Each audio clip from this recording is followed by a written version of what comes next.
na kahapon. Kaya nag-install na po sila ng Hardiplex. Bali yung uunahin nila dito. Sorry, dito. Oo nga, kasi ang ginagawa natin dito. Ito kayo, ang gusto niyo, ma'am. Yan ah. Diyan nga po pala, sa pagitan po ng cove ceiling at saka nung pinaka-PVC panel na.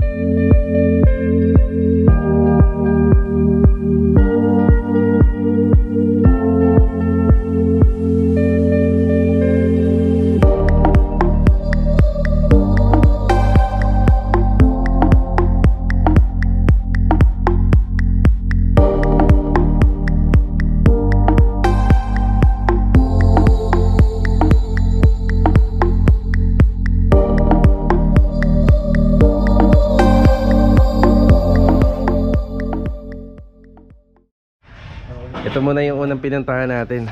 Ito yung malapit. Ayan si Adonis, good morning. Morning. Morning si Bila, good morning Lord. Good morning. Good morning. Yung birthday ni Ma'am ngayon, good morning. Hi, good morning. Ma'am Mercy, happy birthday. Ayun na, happy birthday. Si Tam, good morning Tam. Good morning. Okay. Sino pa kasama natin dito dyan? Sila lang? Pinag ko na. Si Kuya Richard ang magiging tile setter doon. Okay. Naki-Richard yun. Dito na. Okay, bali, assignment natin dito, Joe, itutuloy yung sa trusses. Ito nga pala, naumpisahan na kahapon. Yan, nag-install na po sila ng Hardiplex. Yan na. Heat insulation po natin to. Tapos medyo malinis na po to. Diyan may papasinsil pa dun sa dulo. Nakita mo. Umbok yun eh, yung corner. Hindi siya eskwalado yung sa taas. Ito. Tapos kahapon, may bubong na to pero wala pa kami mga flashing kasi Tapos dito, i-actual pa po yung sukat ng flashing. Ayan. Check natin yung likod. Bali, dito nga po pala ang napagkasundoan namin ni client owner. Mag-i-split type aircon siya. Diyan sa taas yung condenser dyan. Tapos yung ating indoor. Yan, kasi may kisame pa to. Yung indoor, titingnan namin kung dito banda. Yan, dyan banda. Yan, titingnan namin. Pwedeng yung outdoor dito po sa may taas ng pinto. I-fix na lang po to, hindi pa nakakabit to. Kasi rivets po yung gagamitin dito. Yan, blind rivets. Diyan papalitan ng rivet yan malit. Ito tong nga pala ito. Siya yung masyadong siya. Yun. Tatama kapag nag-tiles. Lahat naman nag-a-adjust kami kahit sa harapan, yung pintuan sa harapan. Bali yung uunahin nila rito, yung balangkas ng harapan ng bahay para malagyan na rin ng bubong. Yan, may konting mga sisinsilin pa po dyan. So i-actual nila yung sukat.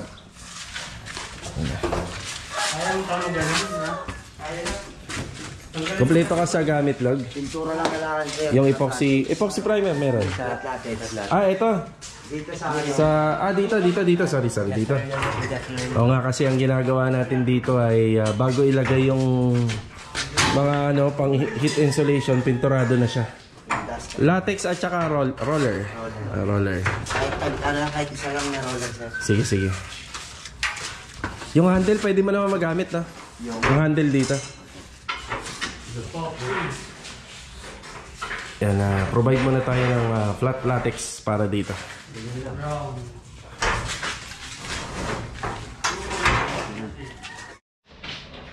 Tapos yung mga wall demolition, itutuloy pa rin dito. Pati yung dating hamba rito sa back area, tatanggalin na rin doon.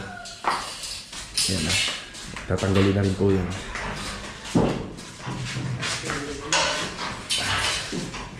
Ayan, balik ko, kumpletuhin ko lang yung ilang mga kailangan nila rito para dire-diretso na yung trabaho. Yung tubo, pre. Tubo lang na tubo-tre.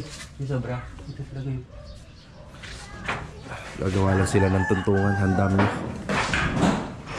Para makakilo sila ng dito, maluwag-luwag.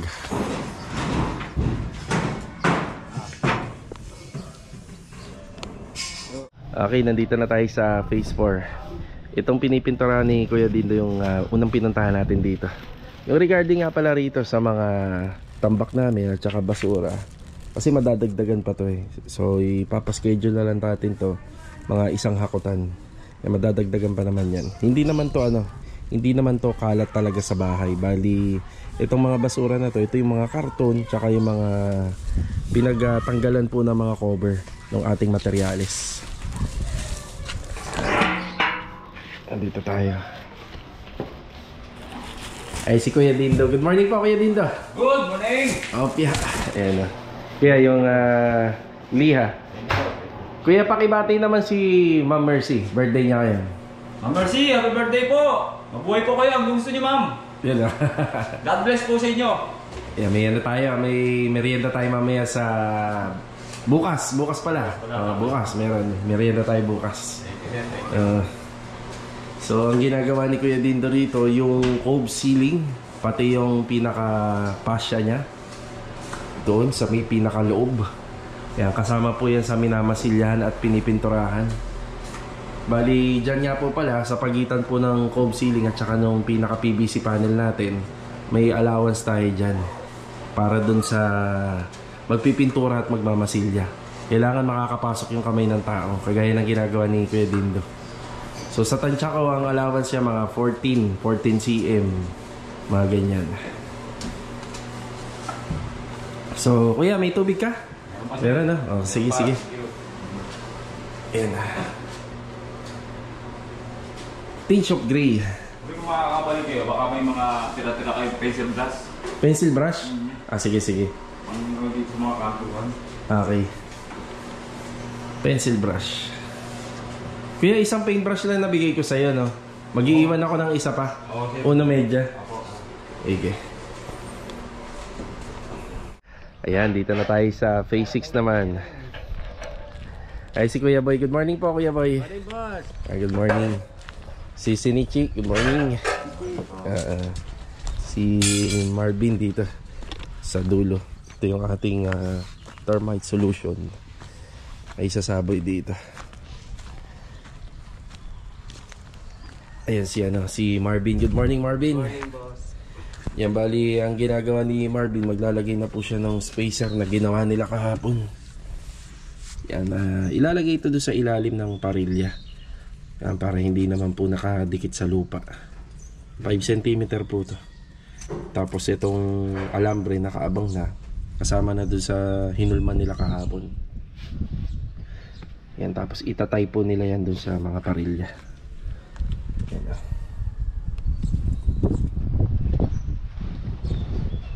Dito.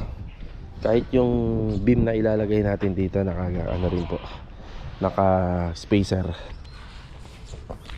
Yan.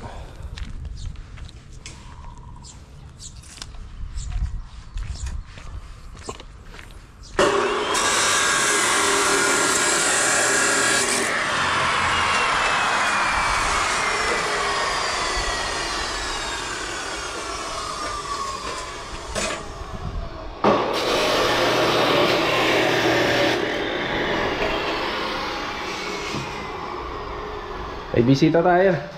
Ayun yung muning. Ano muning? Yan muna dito.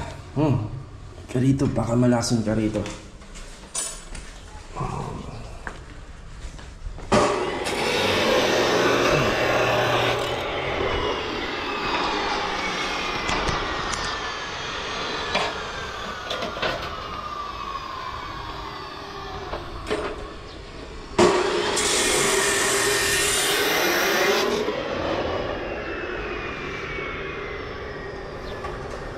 Yan, possible ngayong araw maitayo po yan. Kumpletuhin lang nila yung mga spacer. Yan na, meron na rin dito, hindi na nakasayad sa lupa to. Isa-isahin po yan. Tapos possible maitayo. Pupuntahan namin nila Master Jojo to kapag itatayo. Yan, wala nga pala si Ricky. Absent siya kaya. Hakot pa ng back. Medyo pero pwede na rin para malinis na to. Tapos kukuha na lang doon. Ang kukuha na lang dito. para makapagpaano tayo, pagpahakot.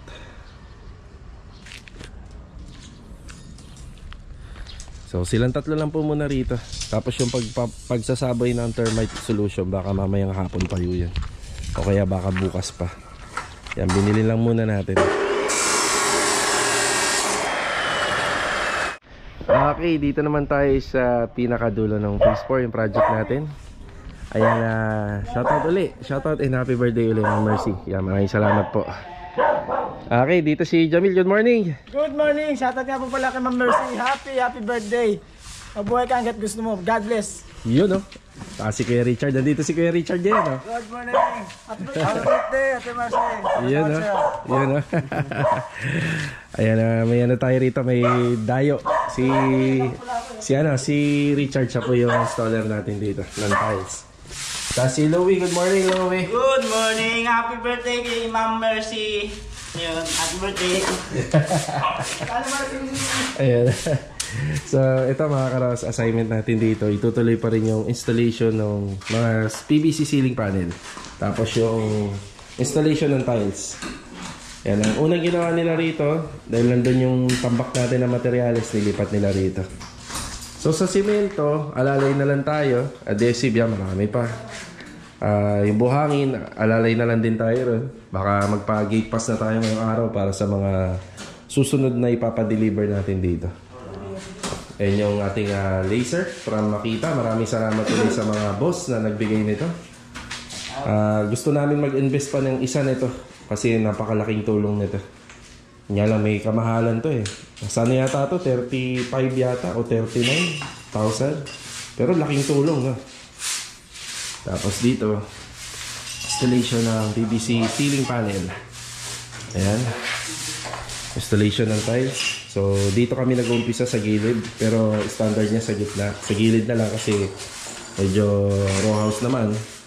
Para may tago natin yung mga siroho. Hindi na magsisiro sa magkabila.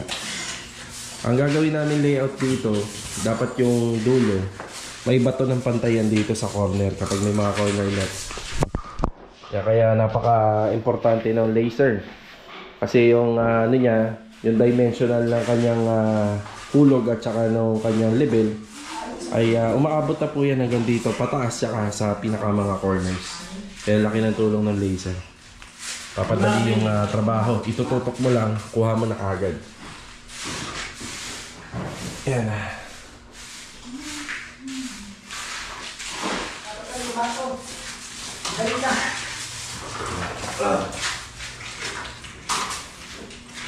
Diyan, wala naman kayo kailangan dito. May tubig kayo? Meron. May tubig. Yan, may kompleto tayo ng materyales, tiles, adhesive, semento, buhangin. Ano pala kailangan ko rin yung mga pin light? Pin light? Sige, magdadala na tayo. Ito nga pala mga karos, may ano yan, may cove. Yan, may cove, ano to, may cove ceiling. Yan, nauna nga lang po yung pagbuo ng ating PVC ceiling panel. Yan, pagka may division, yan, saka na po tayo mag-i-start. Ganun din yung bahay dito. Tabingi yung dulo, yung wall. Walang tile ko yan? Wala dyan.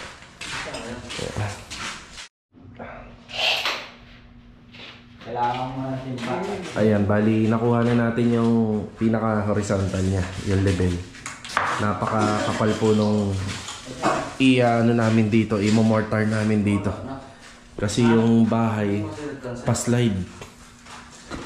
So pag ganito, ilang beses na rin naman na kami naka-encounter na mga ganito. Hindi talaga pantay yung flooring. Nung ginawa to, itong floor area rito, hindi pantay. Makikita na natin dito, makapal na yung level dito. Doon manipis. Ayan, kita na natin. Mga abot ba ng 10? 10 cm, Jo? Yung mortar nito, nakahabulin. Makapal no? Ito makapal na, ano? Diba? Diyan, pagdating dito. Oo nga, ayun Sige. Ay, makapal yung maraming materyales mga gamit. Bali, dagdag tayo ng simento at buhangin. Gate pass na tayo.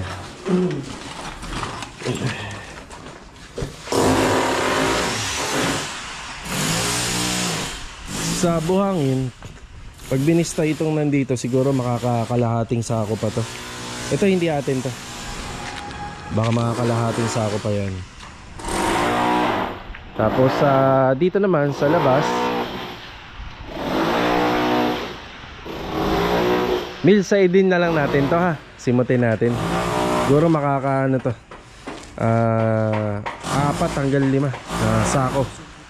Or 6. Okay, start na sila rito.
Ayan mga karos, nandito muna tayo sa bahay.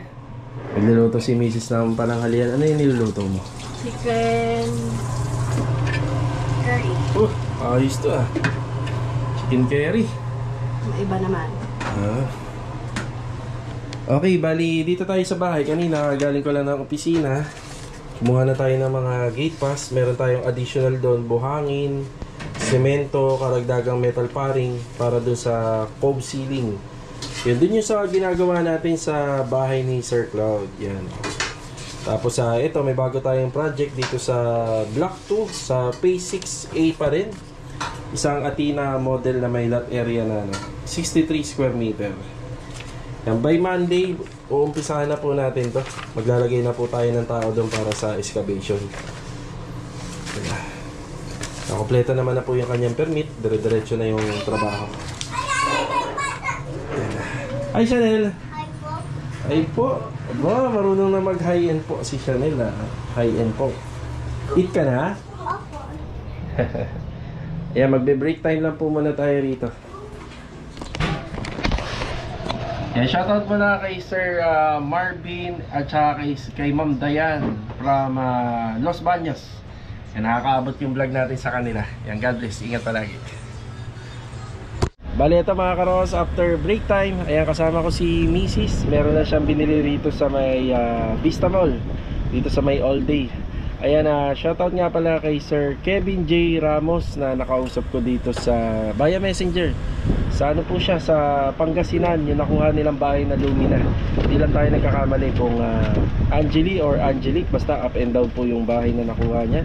Ayan, shoutout sa inyo, kaso nga lang sir, medyo malayo po. Hindi po natin kaya magbigay ng service dyan. Sobrang layo pala.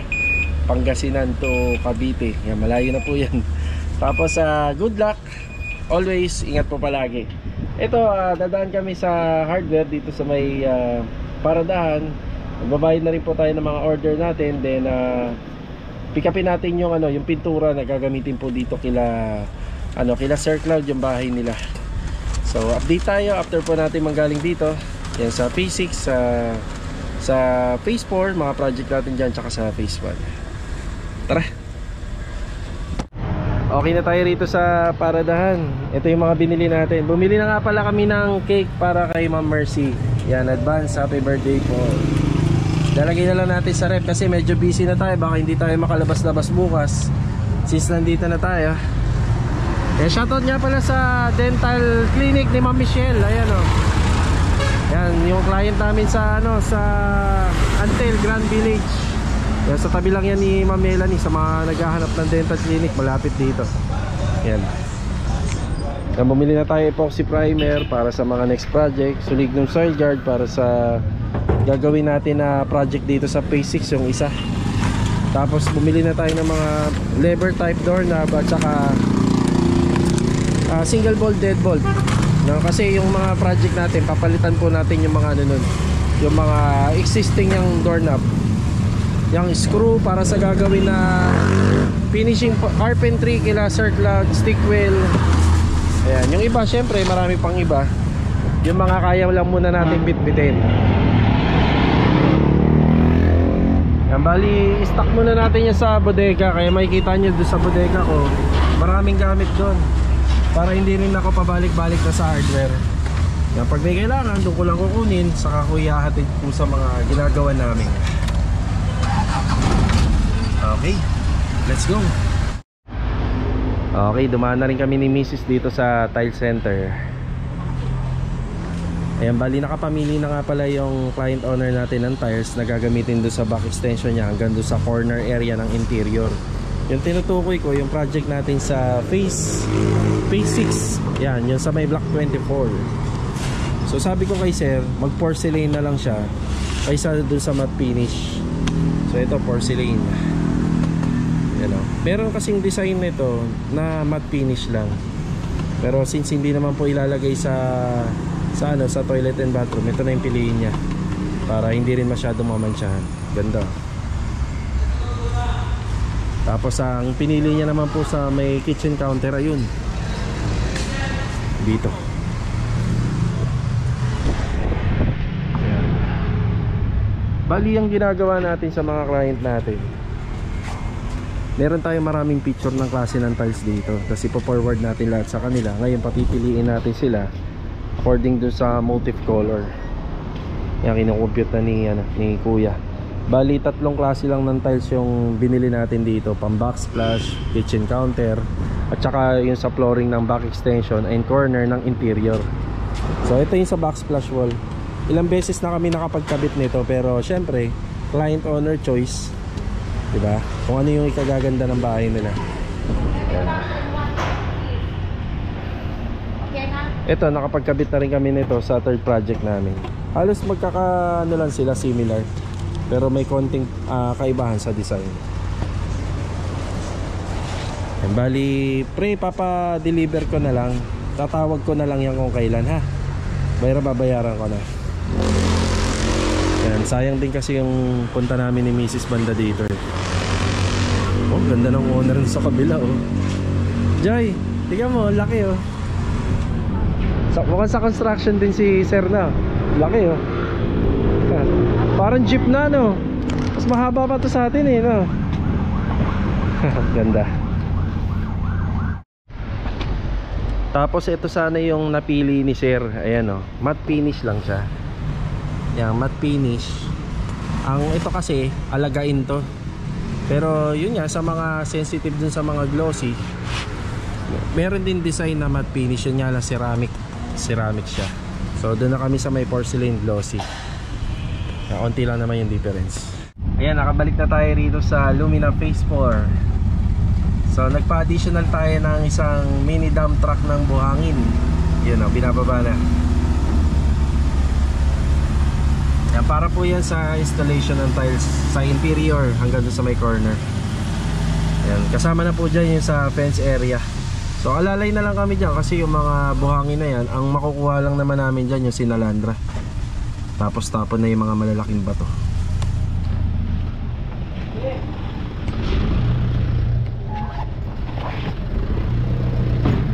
Babay, paabot nung ano. Yan, naka-plastic na puti. Tara, di tayo.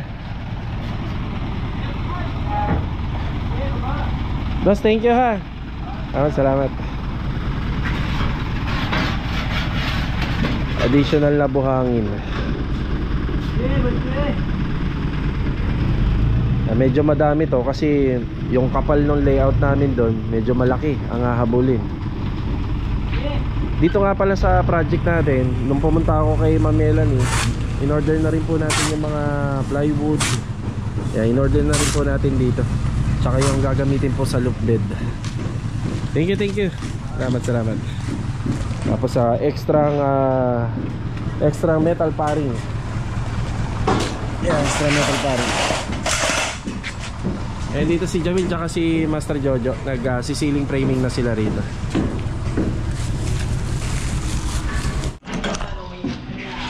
Kaya kailangan nila ng W clip dito. Wall clip. Dito ka na lang ha, sa may pasamano. Update sa installation ng tiles. Yan. Manipis lang yan dito, pero pagdating doon ang kapal na. Kitang-kita na medyo makapal-kapal na. Si Kuya Louie tuloy. Yan si Kuya Richard tsaka si Louie. Silang dalawa yung gumagawa nito.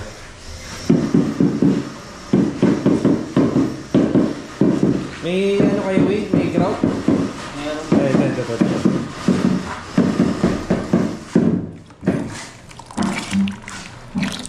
Mas effective to, lalo na kapag makapal na po yung mortar, para maiwasan natin magkaroon ng kapak. Tapos purong adhesive.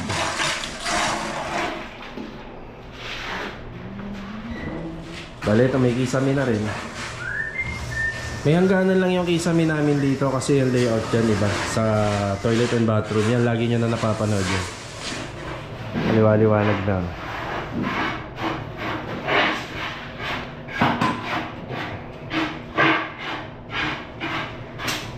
Tapos nagpa-add tayo ng semento rito pero hindi pa nila nabababa. Ano na lang po yun, to follow na lang. Kukulangin na to, semento.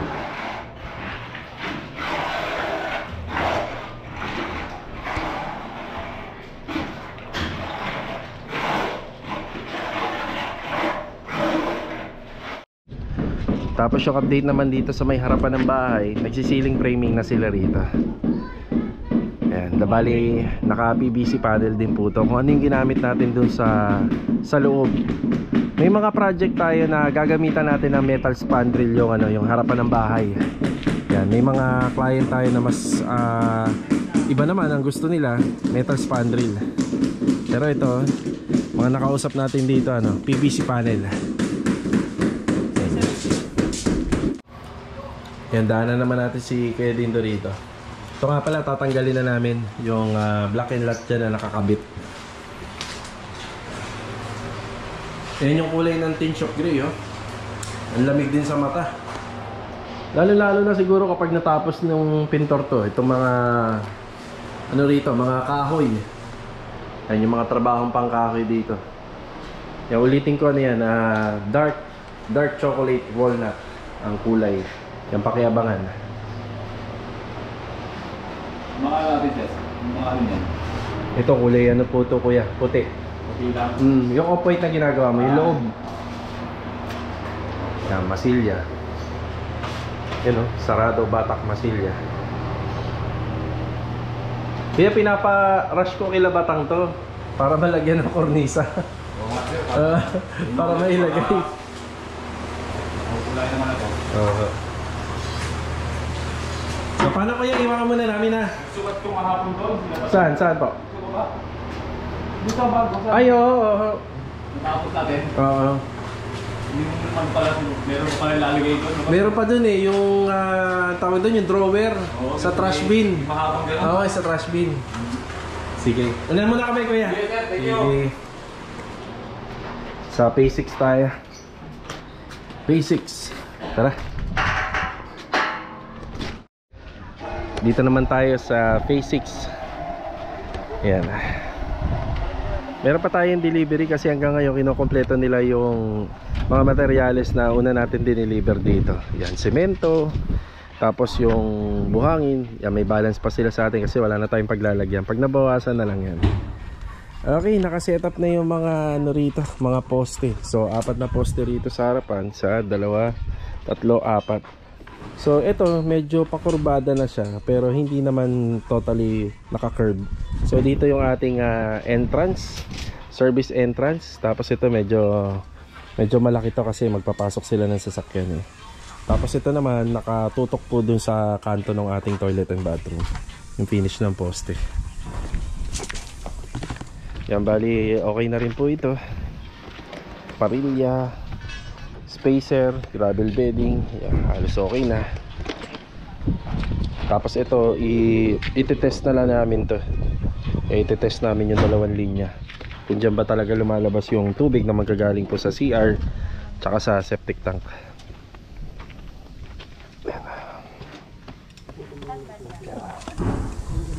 Yan, C-beam na sila rito. Ayan.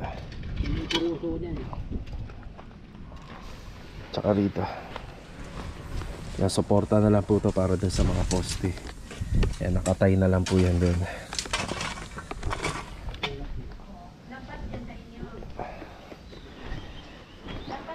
Yan, bubuhusan na lang po ng ano to, ng mga sulignum, yung soil guard.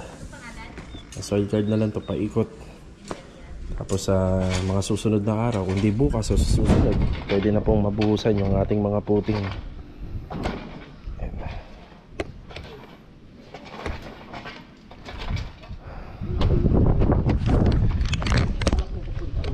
Yan, i-layout pa po itong lupa kung mababawasan pa.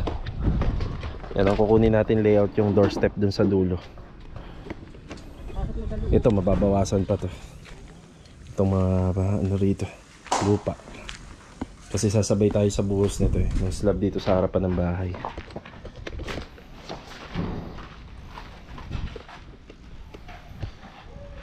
Simento. Yung simento namin dito, may paon ng materialis tayo, 80. 80 bag ng simento. Wala pa po kami nagagamit kahit isa dyan.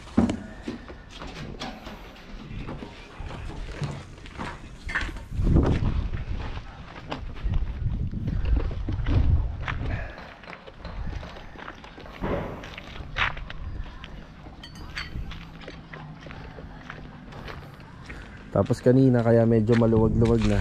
Yan, naghakot na uli si Rolly. Yan, maluwag-luwag na rito.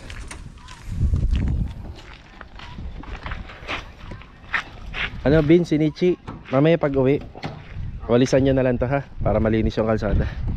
Thank you, thank you. Yang natitira nyo dyan sa truck, hindi na amin yan. Yan.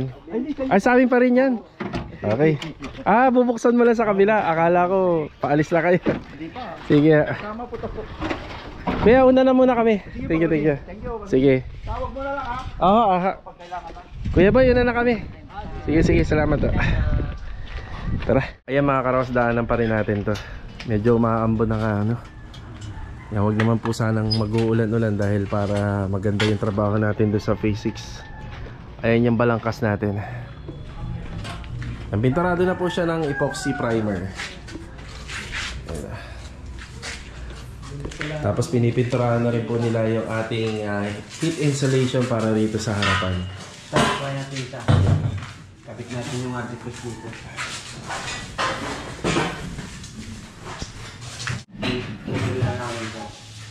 Tapos ito naman yung heat insulation dito. Yan, itutuloy na po nila to yung installation. Hanggang likod po yan meron yan. Pati rito sa loob dinadamay namin. Yan, covered lahat yan. Okay, ito lamang ang update dito. Yan. Hintayin ko yung isa, ano, Adonis? Hintayin ko matapos mo yun. Ilan ba yung pipinturahan mo? Tatlo na lang. Isa na lang. Sige, hintayin ko para makarga ko na yung pintura.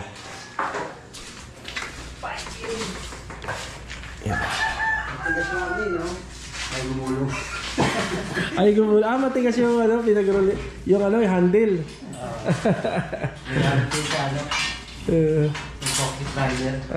Dalawa yan ah. Isa lang yung ano. Yung isa yung handle, okay. Yung isa ang roller, ginamit ko sa epoxy. Sige, sige. Bugasan na lang namin yung pagkatapos. Yung napapahirihan namin dito. Okay, ito namang mga roller pwedeng hugasan yan basta flat latex, ginamit sa latex. Hugasan lang ng tubig yan. At pwede na uling gamitin.